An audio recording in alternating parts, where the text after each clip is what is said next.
महाराष्ट्र के पूर्व मंत्री और जनशक्ति पक्ष के संस्थापक अध्यक्ष बच्चू कडू ने शिवसेना उद्धव ठाकरे गुट और राज ठाकरे की महाराष्ट्र नवनिर्माण सेना के एकीकरण पर प्रतिक्रिया दी है। बरं आहे ना, त्यांच्या दोघांच्या पक्षासाठी चांगली गोष्ट आहे।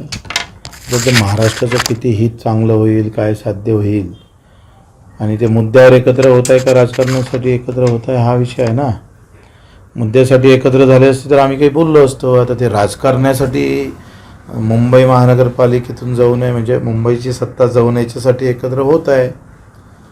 तर ते कुठले मुद्दे घेऊन एकत्र होत आहे ते खरं तर आलं पाहिजे। मुद्द्यावर एकत्रीकरण होते, फक्त मुंबई आपल्याला घ्यायची आहे याच्यासाठी एकत्रीकरण होते ते काही निश्चित नाही आहे। नाही काही सांगता येत नाही वेळेवर काय होतं आहे का। ह्या व्यक्तिगत ज्या निवडणुका आहे नगरसेवकाच्या, ह्या ज्या निवडणुका ह्या पक्षाच्या बळावर होतच नाही, ह्या त्याच्या व्यक्तिगत कार्यशैलीवरच होते।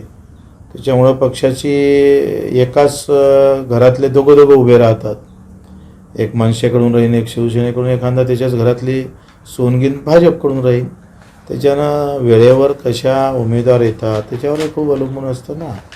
या लोकसभा आणि विधानसभेसारखं पक्षीय ताकदीवर ह्या निवडणुका होत नाही। सहसा व्यक्तिगत त्याची काय कॅपॅसिटी आहे, त्याची काय ओळख आहे, कारण जितकं तुम्ही खाली निवडणुका जाण तेवढ्या ते व्यक्तिगत पातळीवर जातं, जेवढं वरते जाण तेव्हा ते पक्षीय बलावर जातं। विचारून सांगतो मी तुम्हाला, एखादं चांगलं ज्योतिष्य पाहतो, दोघांचा हातही पाहा लागेल मग सांगू।